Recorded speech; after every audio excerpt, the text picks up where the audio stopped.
Welcome back to our channel. Good morning, good afternoon, good evening, your time. Thank you guys for continued support. Please subscribe to our channel if you haven't, and turn on the bell for more video.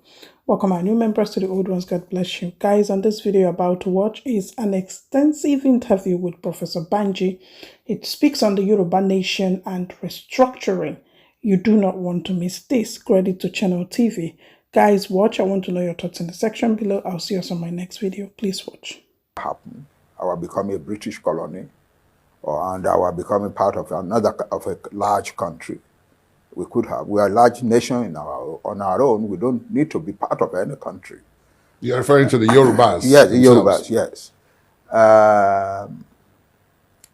We made mistakes.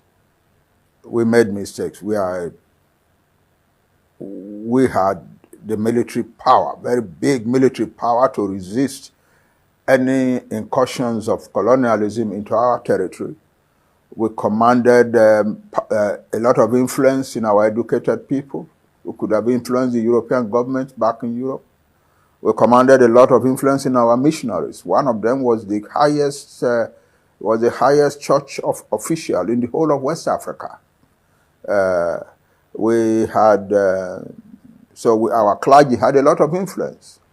And then we had great traders in the interior, especially in Lagos and Agitation, Porto Novo. Some of these merchants already had shipping lines of their own. And we had these powerful newspapers, that were the pillars of this movement of Yoruba cultural nationalism. We had all of that, and we yet let our land become British colony, or partly British colony, partly French colony, partly German colony. It's possible how we could command such enormous power in our hands and become any other country in the world. And we had the military power too. I have estimated that by 1992, when the first attempt was made to conquer the Ijebu kingdom, there were, in different kingdoms and authority, in the hands of different authorities in Yoruba land, over 500,000 very highly seasoned soldiers, commanded by very powerful, great commanders. We didn't pull all of that together. We didn't pull our military resources together. We didn't use our influence in the media. We didn't use the influence of our educated people. We didn't use our influence in the church circles in Europe through our clergymen, and we let our country become a colony of the British, and partly the French and partly the Germans. We who are students of history, we are looking at that. What really did happen? How could the people who are so powerful and so rich and so capable simply let their country slide the way the other parts of Africa slid? That's one thing. So my question now to Yoruba people is, okay, today we are still a very large country, still the largest country, the largest people, the largest single nation in Africa, the most educated, with enormous power beyond Nigeria. In a meeting recently, I was talking and I said, we Nigerian Yorubas are about 56 million. And in this country of Brazil, we have about 54 million Brazilians. So people shut up their hands immediately and said, no, sir, you are wrong. That's old statistics. We are more than 70 million now in Brazil. So we are in Brazil, we are in Cuba, we are in all the countries, in most of the countries of the Caribbean, we are in Central America, and then that's the old diaspora that was formed in the time of the Atlantic slave trade. But the new diaspora that has been forming gradually since the time of independence in Africa in the 1960s, the ones to which I have belonged for about 25 years before returning home some 3 years ago, We are a very large and powerful nation. We have a lot of influence.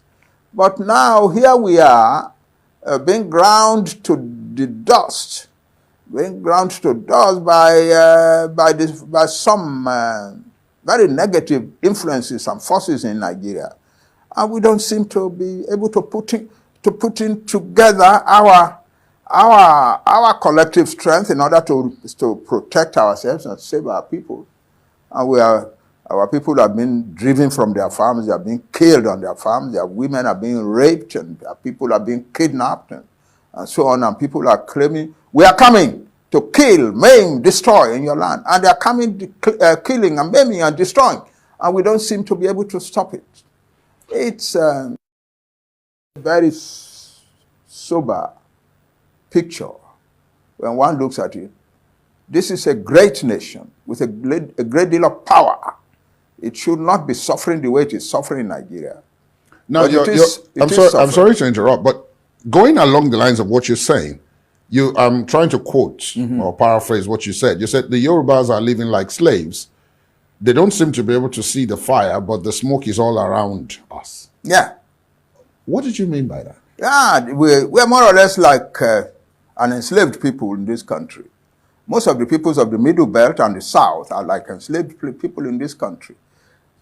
We are being ruled by impunity. There is no respect for the Constitution or the law.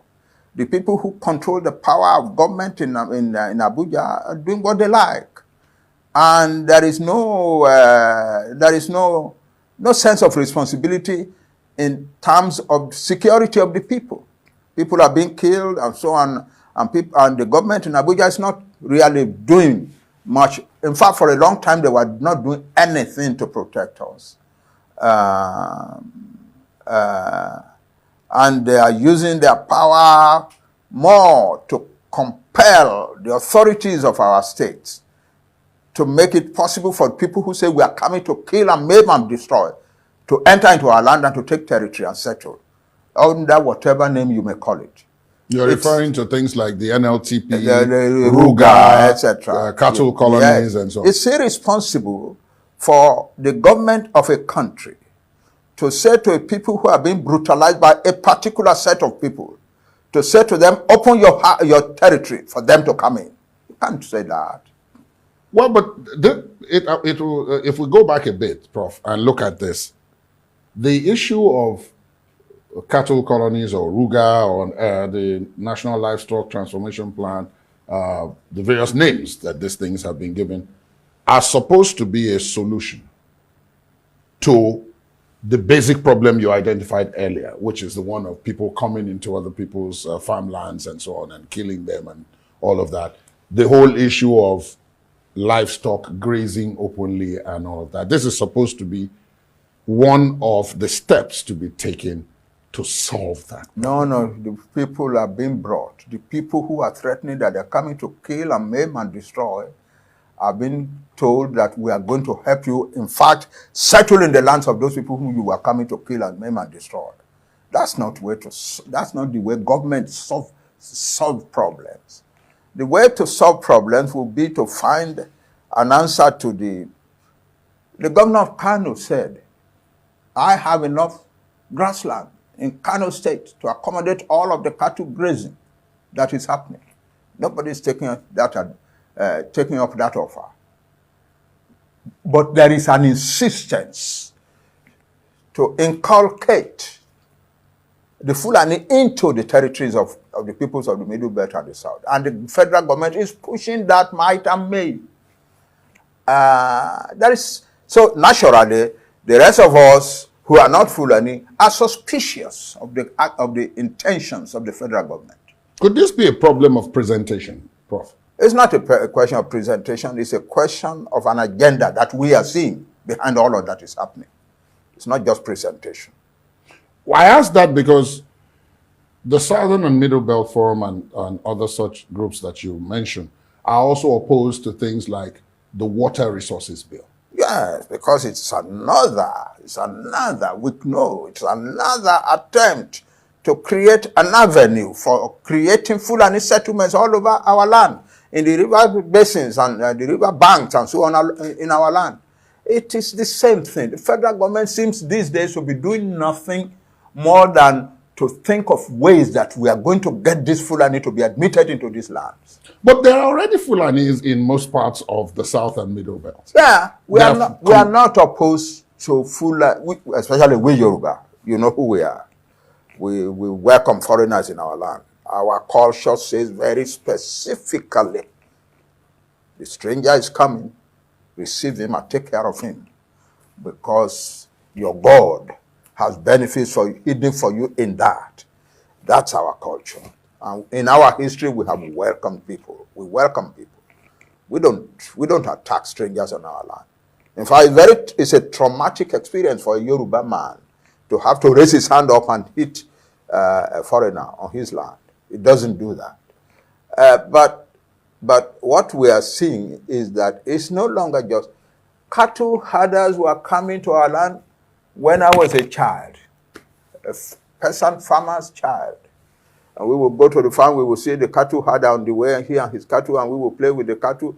He will protect us. He said, don't come too near the cows because they could kick you or something.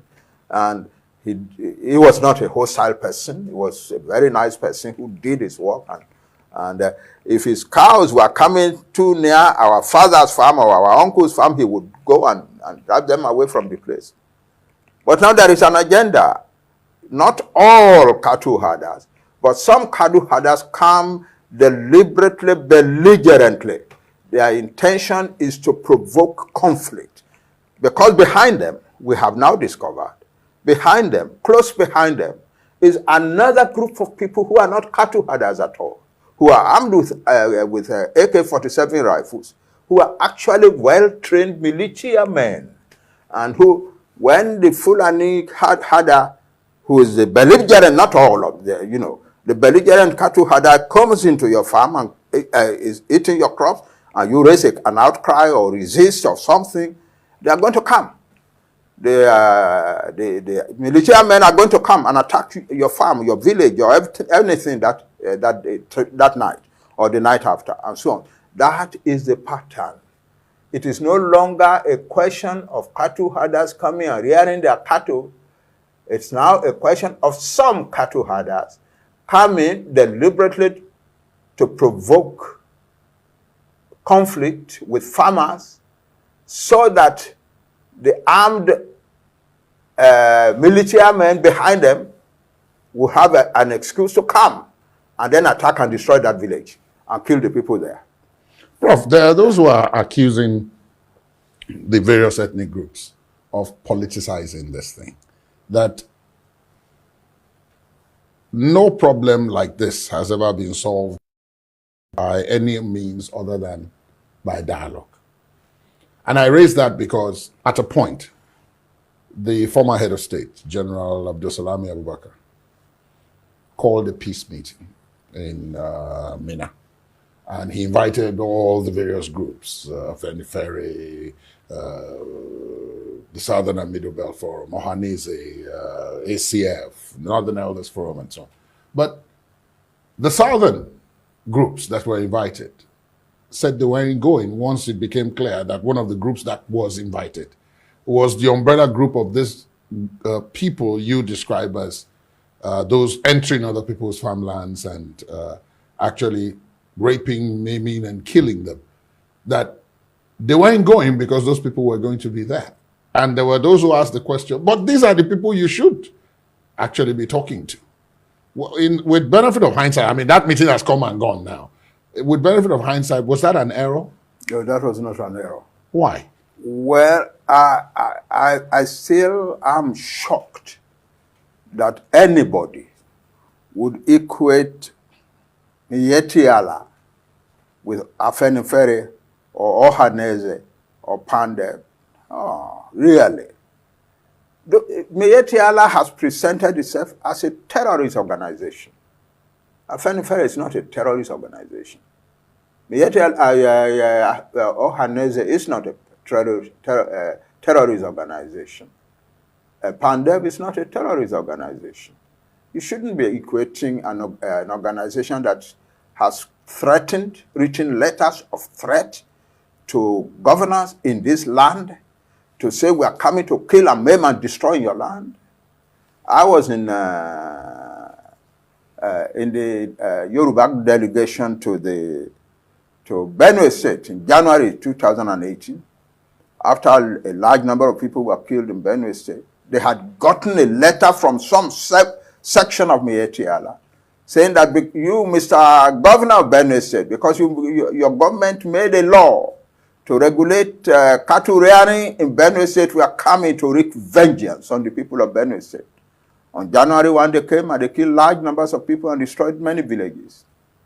Then on the 5th of January, leaders of the South, Southeast, Southwest, and Middle Belt went to commiserate with the Benue people. And the governor thanked us, and then he said, well, the same people who wrote the letter in December or so have written another letter now that I've received.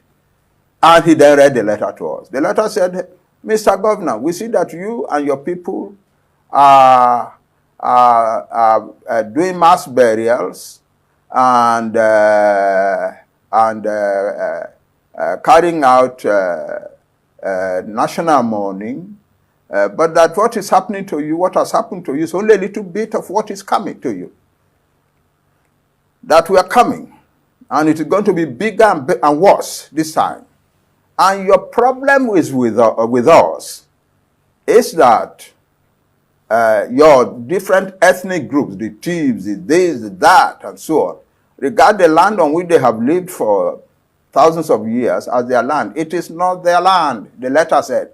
The land belongs to us, Fulani, and we have now a reason to take it.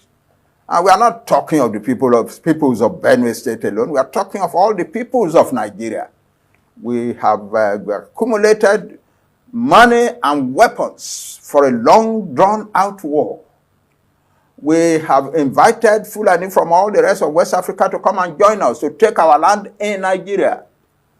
And if you think your federal government can defend you, you are kidding. They cannot defend you. He read the letter to us, and we all sat down there wondering whether we were still in Nigeria. It is, people who are doing that, you now equate them to Afenifere or to Ohaneze or to Pandev? Good goodness. No, I don't think. We have no business sitting with them yet, Yala. Prof, that brings me to something else. All the groups you've mentioned are all representing various ethnic groups in the country. And there has been this continuous clamor that the country needs to be restructured, that we have to take a look at how it is governed again. And different people have come up with different ideas. Some have said we should go back to the Westminster style of government. Others have said we should go back to the 3 or 4 regions. Others have said 12 states. But basically, that we need to take a second look at it. But the paradox appears to be that there's no legal way to take a second look at it without interfacing with what is currently in place. There is a way to do it. How? In 1953, India had this type of problem. After Pakistan and Bangladesh had left, the rest of India was again beginning to shake as if it was going to, because there was too much centralization of power in the government, in the hands of the government. And people began to clamor that we need to restructure our country. The big politicians of the time refused to accept that that was necessary.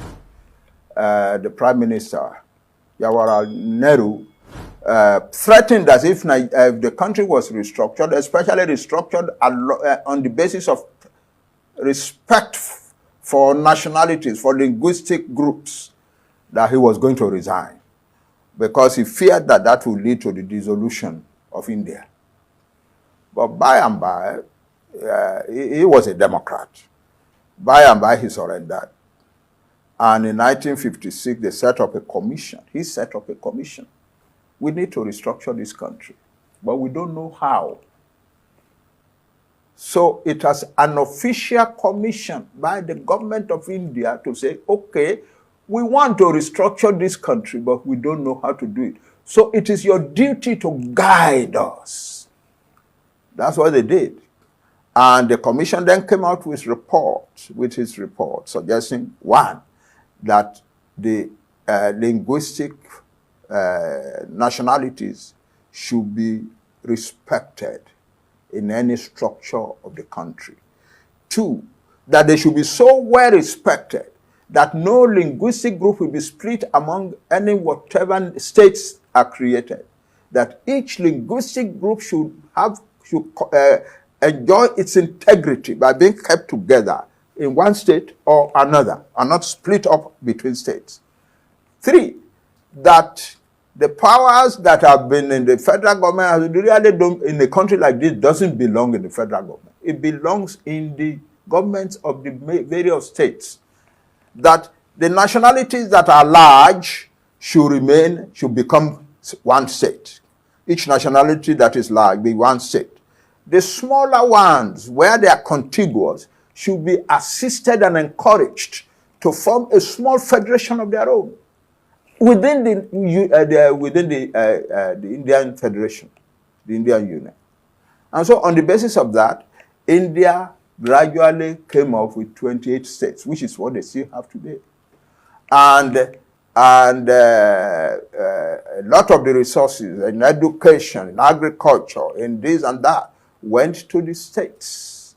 And where for distributable federation accounts, the decision initially was that the federation would take something like 40, and the states would take about 65, 70. But today, it is 15% for the union and 85% for the states. So the general direction has been that more and more of resources are going to the states, more and more powers are being delegated, and so on and so forth. It is the only way to rule a country like Nigeria. We are different peoples. We are not a nation. We are a country of nations. And the nations must be respected. And you don't have any fear that what someone like Nehru was able to do in India at the time, because of his position, you mentioned the fact that he was a Democrat, and then he had a very huge stature in India, that we may have a different outcome here. If Buhari starts to do it today, he will have a great stature. It's a question of responding to the demands of the moment. The demands of the moment for Nigeria, if Nigeria is to survive, is to restructure. If Buhari were to sit down to say, well, I concede that that's the direction we should go, and now we are going to go along it as seriously as possible, his stature will grow big suddenly. But it seems as if on this issue of restructuring, Prof, the country is divided. In the South, India was divided too. No, what I mean is, in the South, there is a lot of support for it. But up north, they're asking questions. What does this mean? The reason the Northerners, especially the Northwest, does not accept it is that power is in their hand. They see restructuring as a means of taking power away from them. So why should they support it? They won't support it.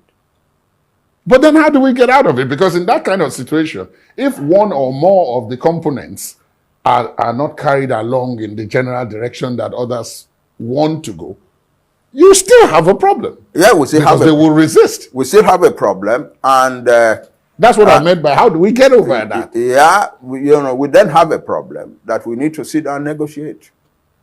We need to negotiate it, frankly.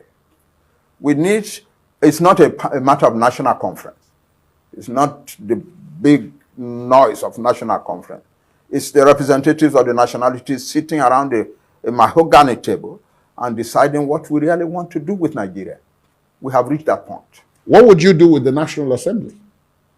Oh, no, that's the institutions. I'm not talking about the institution. No, but that's what I'm raising. I'm talking of negotiations among the owners of the country. The owners of Nigeria are the nationalities, the nations that are in Nigeria. They are the owners of this country. But they are represented in the National Assembly. Yeah, they are. But the national, you have to raise this above the level of the institutions and create a situation in which we can negotiate together directly and not leave it to the National Assembly or even the executive government. The negotiation among the people, among the peoples who own Nigeria. Well, you talked about it not being about the national conference, but isn't that what the national conferences have been about? No, the national conference. 2014. No, the national conference is created to legislate. This is not legislation. This is negotiation about the fundamental question of Nigeria itself. Well, in that case, Prof, there are 300, I mean, going by what we now are told, there are 378 ethnic linguistic groups in Nigeria. There are big ones, and as you pointed out, there are less than big ones. Yeah. So even on that score alone, in terms of the sheer number, how do you take this kind of proposal through all those groups? India has more of such nationalities than Nigeria does. India has a population that is about 5 times that of Nigeria. Nigeria is only about 200 million. India is 1 point something billion. It has a territory that is the largest country on earth. When they put down the principles, the large nationalities will become states. The smaller contiguous nationalities will be assisted to create a federation of their own. But would that create new major groups and new minor groups? Because that's always the fear. No. I'll give you an example. There are some states that were created when Nigeria was 19 states. There were some states that were created when they became 30 states. That under the 19-state structure, there were ethnic groups in some of those states that were minorities in the states. But when they became a 30-state structure, they became majorities in the new states. And then there were new minority ethnic groups that continued to cry. Listen, those are situational mathematics. Yes. We are talking of the existing nationality structure that God himself put there. It is there that you deal with, not national, and no nationality be split. Even when the nationalities come together, if the smaller nationalities come together and create a little federation of their own, they must use the boundaries of local government to create to preserve respect for the integrity of the smallest nationalities. That's the only way to get to move forward. If Nigeria were to continue to try and govern itself the way we are governing ourselves now, with all the power in the hands of the federal government, with the federal government being so powerful that it wants more power. That's what is happening. The federal government is so powerful now that its whole orientation is to seek for more and more power, more and more power. If the federal government can do it, they will abolish the land use decree so that the federal government will be the owner of all land in Nigeria. There's nothing that is too much for them to imagine because they feel that they are in control. No. You can't, if you try to rule a country like Nigeria like that, it will break up in the end. And it is not a good thing to let this country break up. It will break up if we do not do something about this in a hurry. Prof, another major challenge, and which may be feeding the one you are describing, is the general state of security. And it would appear as if already, even without a clear policy on that, the regional blocks, the geopolitical zones, are taking matters into their own hands and putting in place strategies or measures to protect their own regions. In the South, you have the Southwest putting in place its own measures, the Southeast doing the same, and the South-South, even the North Central, where you have the Middle Belt. Now, are you satisfied from what you see that this is now the way to go, as opposed to having a national coordinated strategy to protect the country? The national coordinated strategy is not going to come. It's not going to come. So why do we talk about something we know will not come?